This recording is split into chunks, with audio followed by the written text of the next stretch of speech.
boa tarde, tudo bem com vocês? Sejam bem-vindos a mais um dia de aula. Hoje, sexta-feira, o nosso último dia de revisões. Semana que vem a gente já vai dar início às avaliações, ok? Nós vamos iniciar hoje com a revisão de ciências. E os conteúdos que a gente vai relembrar são as plantas e os animais. Vocês já podem estar pegando o seu livro de reforço, deixa aí pertinho que vocês irão fazer a atividade. E também vocês podem estar pegando o livro de ciências, a partir da página 40, para acompanhar toda a explicação do conteúdo, tá certo? Nós vamos iniciar com as plantas, a gente vai fazendo a leitura aqui no livro, vocês vão acompanhando aí, tá certo? E aí a gente vai relembrar juntinhos. Vamos lá? Os vegetais são encontrados distribuídos por todo o planeta, apresentando-se com formas, tamanhos e cores variáveis.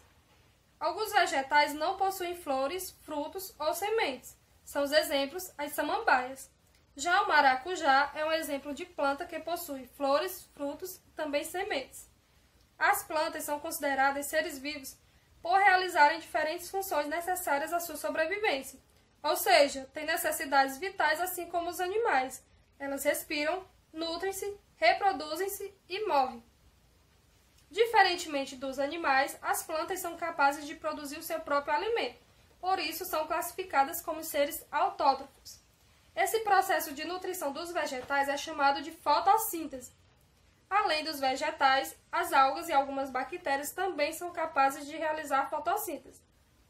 A produção do alimento acontece na folha, que possui uma substância chamada clorofila, que é responsável por absorver a energia da luz do sol, necessária para que ocorra a fotossíntese, e também por conferir a cor verde dos vegetais. Ainda são encontradas nas folhas pequenas aberturas que se abrem e fecham, permitindo a entrada e saída de gases, utilizados na fotossíntese. Essas estruturas são chamadas de estômatos. As plantas, assim como vários outros seres vivos, também precisam respirar. No processo respiratório, os vegetais retiram oxigênio do ambiente e liberam gás carbônico.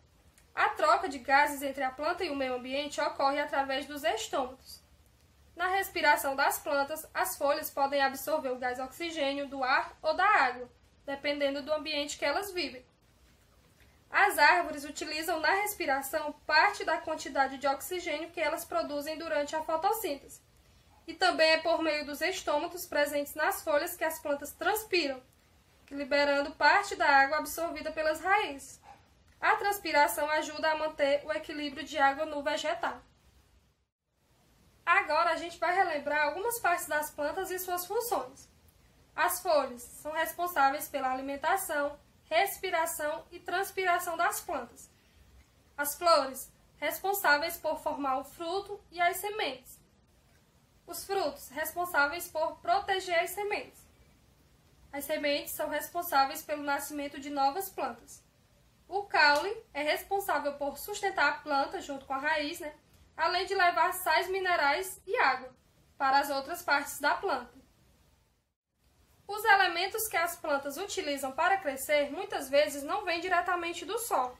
Elas podem se fixar em diferentes substratos, como pedras, troncos de árvores, muros, telhados e até mesmo na água. Podemos encontrar vegetais sobrevivendo nos mais diferentes ambientes. Em regiões com temperaturas mais baixas, há espécies que conseguem sobreviver aos períodos frios e nos desertos, mesmo sendo pouco favorável à vida, também há espécies que sobrevivem ao intenso calor e à falta de água. Geralmente, em lugares frios em que boa parte da água disponível encontra-se congelada, as árvores perdem suas folhas de propósito para evitar a perda da água pelas folhas. Dependendo do ambiente em que habitam, os vegetais vão possuir diferentes estruturas e estratégias que permitem realizar certas atividades necessárias à sua sobrevivência, como, por exemplo, a busca de luz e água para produzir o seu próprio alimento. As plantas aquáticas possuem raízes que geralmente não se fixam no terreno, e sim ficam flutuando na água, onde absorvem os nutrientes necessários ao vegetal, assim como os peixes. Algumas espécies retiram da água o oxigênio que precisam para respirar. Os vegetais adaptados a viverem em lugares secos, como por exemplo a caatinga, geralmente possuem caules e folhas carnosas, capazes de armazenar água para períodos de estiagem, como por exemplo a barriguda, que costuma armazenar água no seu tronco. Já os cactos, para reduzir a perda de água através da evaporação, sofrem transformações em suas folhas que ficam semelhantes a espinhos. As plantas epífitas são aquelas que vivem sobre outras plantas. Podem ser encontradas facilmente em locais com formações vegetais muito densas, como florestas, onde elas se instalam em cima de outros vegetais para poder receber a luz solar com maior intensidade. Elas são capazes de extrair os seus nutrientes da matéria orgânica morta presente na casca da árvore, sobre a qual ela está apoiada. Como, por exemplo, uma espécie de planta epífita, samambaias, bromélias e também orquídeas. As plantas parasitas são chamadas assim porque não produzem o seu alimento, ou seja, elas vão retirar de outras plantas. Também são chamadas de hospedeiro. Elas vão retirar das plantas tudo o que elas precisam. Algumas espécies parasitas não produzem nem a sua própria energia. Existem vegetais que não conseguem retirar do solo todos os nutrientes necessários ao seu desenvolvimento. Por isso, elas vão capturar insetos e também outros pequenos animais para que possam obter esses alimentos. São as plantas insetívoras. Essas plantas costumam viver em solos pobres em nutrientes. As plantas insetívoras capturam suas presas, digeram e utilizam os nutrientes para realizar a fotossíntese.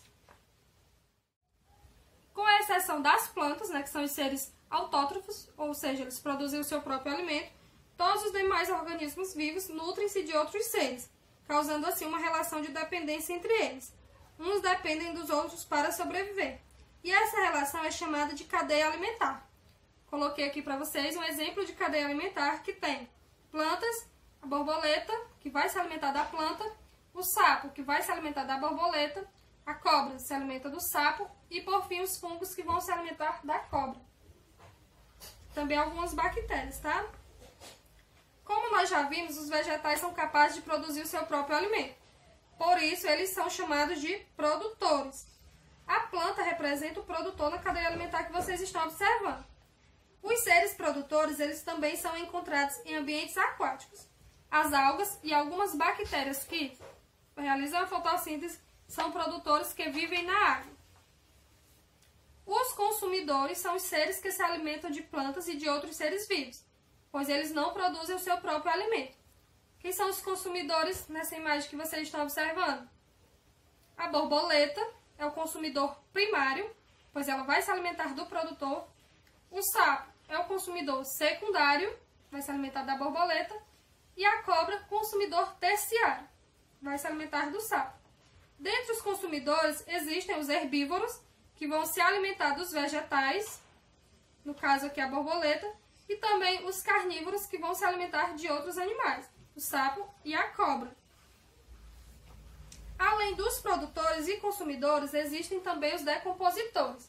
Eles vão se alimentar de organismos já mortos, como os seres microscópicos, que vocês podem observar os fungos e as bactérias, que fazem com que esses seres mortos apodreçam e se decomponham.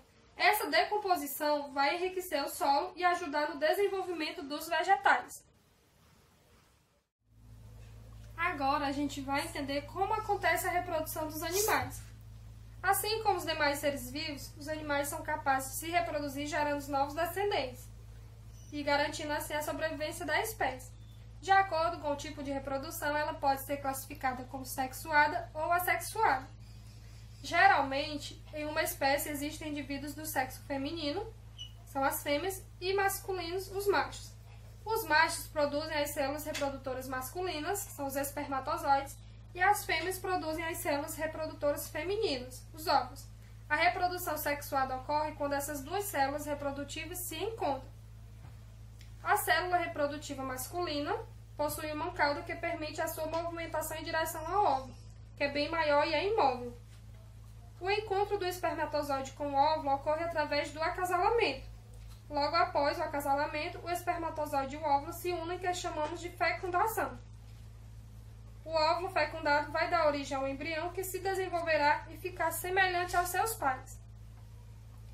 Quando o encontro das células sexuais ocorre dentro do corpo da fêmea, chamamos de fecundação interna.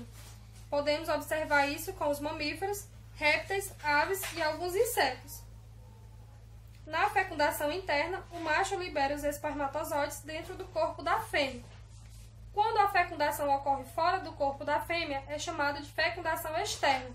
Geralmente vai acontecer em animais que se reproduzem no meio aquático e resulta em uma liberação simultânea em grande quantidade de células reprodutivas do macho e da fêmea. Eles vão liberar na água as suas células reprodutoras. No caso, são exemplos os anfíbios, como sapos e rãs, e também várias espécies de peixe. Os embriões, dependendo da espécie, podem se desenvolver dentro ou fora da barriga da mãe, tá? Os animais que se desenvolvem dentro da barriga da mãe são classificados como vivíparos. Ou seja, nas espécies vivíparas, é a mãe que vai suprir todas as necessidades do desenvolvimento do seu filhote. Essa forma de desenvolvimento existe na maioria dos mamíferos, também alguns peixes, répteis ou insetos. Os que se desenvolvem fora do corpo da mãe são os ovíparos. Eles recebem esse nome porque seu desenvolvimento ocorre dentro de um ovo, onde o embrião vai retirar todos os nutrientes que precisa para se desenvolver. No caso, as aves, os sapos, jacarés e outros insetos também. Durante a gestação das espécies ovíparas, é necessário manter a temperatura ideal para o desenvolvimento do filhote. Por isso, alguns animais chegam a sentar sobre os ovos, mantendo-os aquecidos. Tem também os animais que se desenvolvem dentro de um ovo, no corpo da mãe, até o seu nascimento, que são os animais ovovíparos. Algumas espécies de serpentes, tubarões e invertebrados são ovovíparos. O período de desenvolvimento do embrião dentro ou fora da barriga da mãe varia de acordo com a espécie do animal.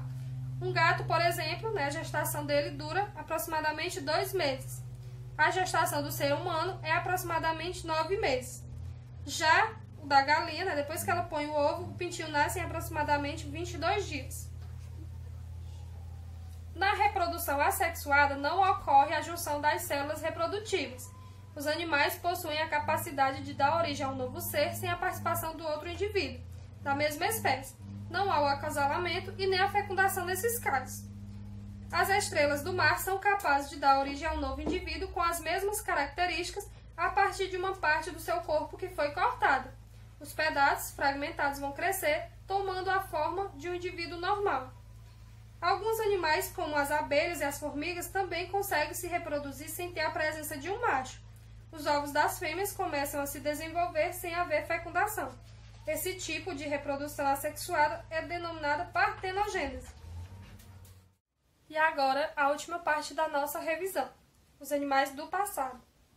Acredita-se que a vida tenha surgido na Terra há mais de 3 bilhões de anos, com seres microscópicos que ao longo do tempo foram evoluindo e sofrendo modificações em sua estrutura, dando origem a novas espécies.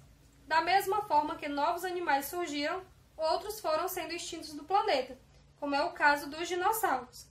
Devido à mudança dinâmica da vida, os animais que existem atualmente são bem diferentes dos que habitaram a Terra em eras passadas, como é o caso, aqui, o exemplo dos animais que viviam em ambientes aquáticos, a transformação que eles sofreram. Como são descobertas as informações sobre os animais extintos? Por meio dos fósseis. O que são os fósseis? São restos ou vestígios de seres vivos que ficaram preservados em materiais como rochas, gelo ou até mesmo em resina produzida por vegetais. Por meio dos registros marcados nas rochas, é possível descobrir o peso, o tamanho e os hábitos alimentares e até mesmo a maneira como o animal se locomovia, possibilitando assim uma investigação sobre vários seres que habitaram no nosso planeta. Muitos fósseis de animais são encontrados em uma espécie de resina, que é o âmbar, que é produzida pelas árvores que viveram há milhares de anos. Esses animais ficavam grudados na resina e aí, com o passar do tempo, endurecia e preservava esses animais. Além das partes dos organismos, também podem ficar preservados vestígios de um ser vivo, como as pegadas, casca de ovos e até os excrementos. Quando o ser vivo morre, normalmente seu corpo entra em processo de decomposição e começa a se desintegrar. Porém, em alguns casos, devido às condições do ambiente, o processo de decomposição é interrompido e partes do corpo do ser vivo ficam preservadas. O animal morto pode ser rapidamente soterrado por sedimentos e passar por um processo lento de decomposição. Com o passar do tempo, a camada de sedimentos começa a cobrir cada vez mais o animal. Suas partes moles, como os músculos e a pele, dificilmente são preservados devido à facilidade de se decompor. O sedimento ao redor dos restos dos animais vai se solidificando e transformando em rochas. À medida que as partes duras do seu corpo se decompõem, vão sendo substituídas por minerais de rochas que infiltram nos espaços vazios. E assim o processo de fossilização pode acontecer também com outros seres vivos, como bactérias e também vegetais. Amores, agora que a gente já relembrou os conteúdos que vão estar na avaliação, vocês irão realizar a atividade que começa na página 149 e vai até a página 156, tá? As questões estão fáceis, né? A maioria de marcar. Vocês já tiveram essa aula, revisaram agora, então não está muito difícil. Lembrando que as questões de número 5 vocês não precisam fazer, tá? Página 149, 154 e na 156 vocês não irão fazer a questão de número 5, ok? Então façam a atividade, vão mandando a foto. Qualquer dúvida, deem uma lida no conteúdo. E se precisar ainda, chamem a tia que a tia vai ajudar, tá? Beijos, amores. Até a nossa próxima aula.